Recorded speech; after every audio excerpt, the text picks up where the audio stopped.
안녕하세요. 행정사의 미래는 밝다. 네, 박유봉 행정사입니다. 요즘에 코로나, 오미크론 때문에 전 세계가 정말 많은 힘든 위기에 또 처해 있는 것 같습니다. 다들 슬기롭게 잘 이겨내시기를 다시 한번 좀 당부드리겠습니다. 오늘은 제가 2021년 11월 25일 날 헌법재판소에서 종국 결정됐죠. 결정된 도로교통법 제148조의 2, 제1항 위헌 소원에 대해서 말씀을 좀 드리려고 합니다. 먼저 그 말씀드리기에 앞서가지고 헌법재판소에 들어가니까 이런 글귀가 제 마음에 좀 와닿았습니다. 무슨 글귀냐면요. 모든 국민은 인간으로서의 존엄과 가치를 가지며 행복을 추구할 권리를 가진다라고 했습니다. 여기서 저는 행복을 추구할 권리, 여기에 좀 의미를 좀 두고 시작을 하겠습니다. 네. 헌법재판소에서 11월 25일 2019 헌바 446 종국 결정됐다고 방금 말씀드렸는데요. 헌법재판소는 2021년 11월 25일 재판관 7대2의 의견으로 2회 이상 음주운전 금지 규정을 위반한 사람을 2년 이상 5년 이하의 징역이나 1천만 원 이상 2천만 원 이하의 벌금에 처하도록 규정한 도로교통법 제148조의 2 제1항 중 제44조 제1항을 2회 이상 위반한 사람에 관한 부분이 헌법에 위반된다는 결정을 선고하였습니다. 이에 대하여는 위 조항이 책임과 형벌 간의 비례 원칙과 평등 원칙에 반하지 아니하여 헌법에 위반되지 않는다는 재판관 이선의 재판관 문영배의 반대 의견이 있었다고 합니다. 요거는 지금 방금 말씀드린 판시 사항이고요. 결정된 요지에 좀 들어가 보니까 제청법원은 2019년 11월 28일 음주운전 금지 규정을 2회 이상 위반하였다는 공소사실로 기소된 피고인에 대한 형사재판 계속 중 직권으로 도로교통법 제148조 2 제1항에 대하여 이 사건 위헌 법률 심판을 제청하였다. 그래서 심판 대상에는 구도로교통법 방금 말씀드린 그 법률에 제148조 2 1항 중에 위반한 사람에 관한 부분, 요거는 이제 헌법에 위반되는지에 대한 어떤 여부를 확인한 내용이었는데요. 제가 이 결정된 내용에 이렇게 좀 중요한 부분들을 여러분들께 오늘 말씀 좀 드리려고 하는데, 그 이유의 요지에 들어가 보니까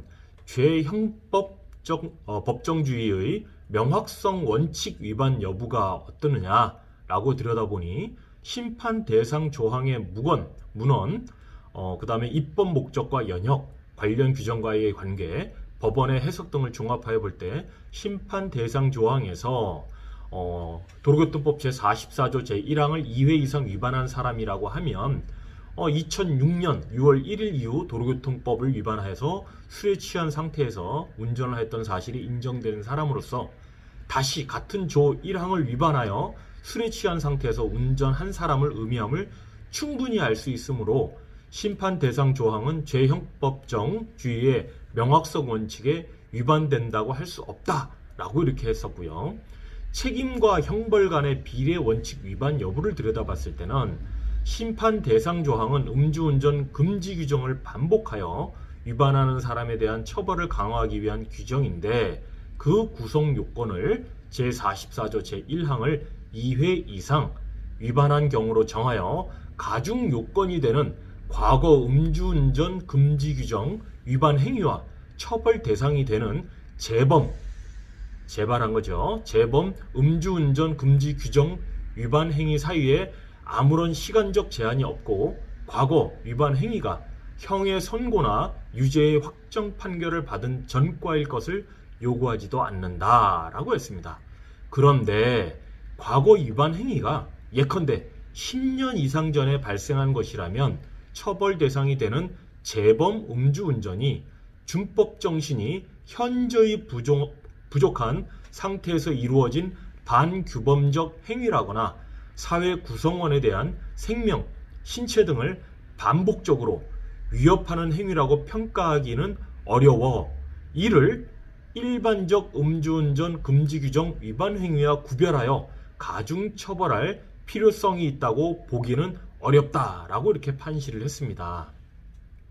그래서 전범을 이유로 해서 아무런 시간적 제한 없이 무죄한 후범을 가중처벌하는 예는 찾기가 어렵고 공소시효나 형의 실효를 인정하는 취지에도 부합하지 않으므로 심판 대상 조항은 예컨대 10년 이상의 세월이 지난 과거 위반 행위를 근거로 재범으로 분류되는 음주운전 행위자에 대하여는 책임에 비해 과도한 형벌을 규정하고 있다고 하지 않을 수 없다. 즉 과도한 형벌이라는 얘기죠. 네, 그렇게 판시를 좀 했습니다. 그리고 반복적 음주운전에 대한 강한 처벌이 국민 일반의 어떤 법 감정에 부합할 수는 있으나 결국에는 중벌에 대한 면역성하고 무감각이 생기게 되어 법의 권위를 실시시키고 법 질서의 안정을 해할 수 있으므로 재범 음주운전을 예방하기 위한 조치로서 형벌 강화는 최후의 수단이 되어야 한다라고 이렇게 판시를 하였고요. 심판 대상 조항은 음주치료나 음주운전 방지 장치 도입과 같은 비형벌적 수단에 대한 충분한 고려 없이 과거 위반 전력 등과 관련하여 아무런 제한도 두지 않고 죄질이 비교적 가벼운 유형의 재범 음주운전 행위에 대해서까지 일률적으로 가중처벌하도록 하고 있으므로 형벌 본래의 기능에 필요한 정도를 현저히 일탈하는 과도한 법정형을 정한 것이다 라고 해서 심판 대상 조항은 책임과 형벌 간의 비례 원칙에 위반된다 라고 이렇게 판시를 했습니다.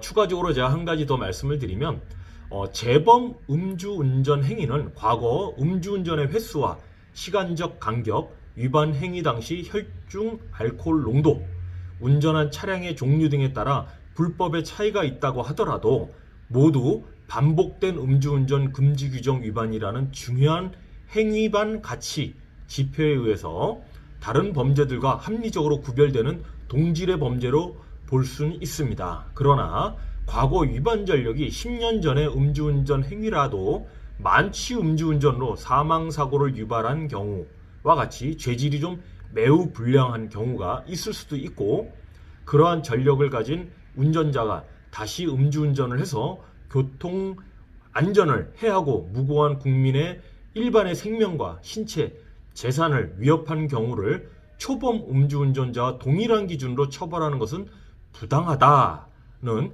입법자의 평가가 재량 한계를 벗어난 것이라고 볼 수 없다라고 이렇게 판시를 또 했습니다. 요거도 참고를 좀 해주시면 좋을 것 같고요.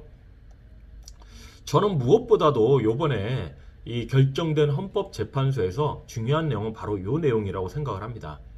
즉 재범 음주운전을 방지하기 위한 음주치료나 다른 추가적 행정 제재를 도입하는 것이 필요할 수 있으나 우리 사회에서 음주운전으로 인한 폐해와 재범, 음주운전의 실태에 비추어 봤을 때 비형벌적 수단의 도입을 위한 설비와 시스템을 갖추어 가면서 그와 병행하여 형벌 강화를 통해 재범 음주운전을 엄격히 차단할 수 있으며 그러한 재반 사정을 고려하여 형벌의 강화를 선택한 입법자의 결단은 광범위한 입법 재량 내지 형성의 자유가 인정되어야 할 분야인 법정형의 결정에 있어 충분히 존중되어야 한다 라고 이렇게 했습니다.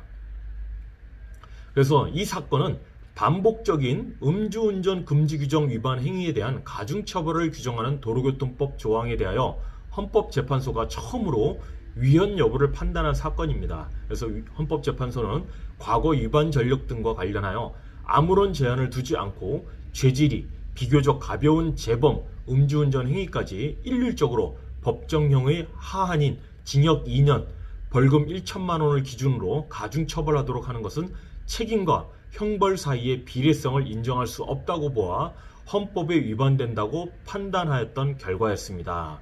네, 제가 오늘 헌법재판소에서 결정했던 위헌 결정이라고 한 도로교통법 내용에 대해서 설명을 한번 드렸는데요. 이 내용을 가지고 과거 1회 이상 음주운전을 하셨던 분들이 내가 이렇게 좀 나든 어떤 인적, 물적 어떤 모든 국민에게 피해를 주지 않았는데도 불구하고 나에게 가한 건 너무 과하지 않느냐 라고 이런 문의들이 상당히 많습니다. 전국적으로 지금 제가 전화를 받고 있는데요. 본인이 한번 깊이 생각해 보시고 나의 어떤 결정된 이 내용이 지금 방금 말씀드린 헌법재판소의 어떤 결정 내용과 내가 좀 동일할 수 있다, 난 좀 억울한 부분이 있다 라고 하신다면 여러분들도 충분한 그 증거 서류와 입증 자료를 가지고 지금 행정심판을 아마 진행하시기에는 좀 제한이 있을 거예요. 왜냐하면 행정심판 청구 기일이 있기 때문에 그 기일에 제한이 있지만 가까운 뭐 변호사나 법무사, 변호사를 찾아가시기 좋겠죠. 변호사분을 찾아가셔가지고 이런 위헌 결정에 대한 이 내용을 근거로 해서 한번 여러분들께서도 심사를 한번 받아보시는 건 또 어떨까 그런 생각을 하고 있고요. 최근에 또 음주운전 연말 연시잖아요. 요즘에 코로나 때문에 많이 제한된 범위 내에서 하고는 있지만 그래도 음주운전이 많이 있습니다. 여러분들 음주운전 절대 하시면 안 되고요. 혹시라도 음주를 하셔가지고 면허 취소 수치 또는 면허 정지 수치가 나오셔가지고 행정 심판을 하게 된다라고 하면 문의 많이 하시고 제가 가능한 범위 내에서 여러분들께 쉽게 설명을 좀 해드리도록 하겠습니다. 결론적으로 제가 말씀드리자면 음주운전 구제를 받을 수 있는 방법은 가능하다면 음주 수치가 낮아야겠죠. 그 다음에 두 번째 내가 절대적으로 이 운전대를 잡고 운전면허증을 통해서 사회적 활동과 경제적인 수입을 창출해야 된다라는 그러한 증거 서류가 충분해야 되고, 그 다음에 본인이 운전면허 취소로 인해서 어떤 가족들의 피해까지 2차, 3차까지 이렇게 나오는 그러한 경우를 예방한다라는 그러한 차원에서의 증거 서류들이 충분히 입증된다면 행정심판 구제 어렵진 않습니다. 대신에 너무 과도한 어떤 음주 수치가 나오고 그 다음에 대리기사의 어떤 싸움, 다툼, 택시기사의 어떤 다툼으로 인해서 본인이 홧김에 운전대를 잡고 운전을 하시다가 이렇게 구제를 받는 케이스에서는 상당히 좀 어려움이 있다라는 거, 그거 분명히 명심하시기 바랍니다. 오늘 제가 11월 25일 날 종국 결정된 헌법재판소 도로교통법 위반에 대해서 한번 말씀을 드렸는데요. 도움이 좀 되셨으면 좋겠습니다. 오늘도 화이팅 하시고요. 즐거운 하루 보내시기 바랍니다. 감사합니다.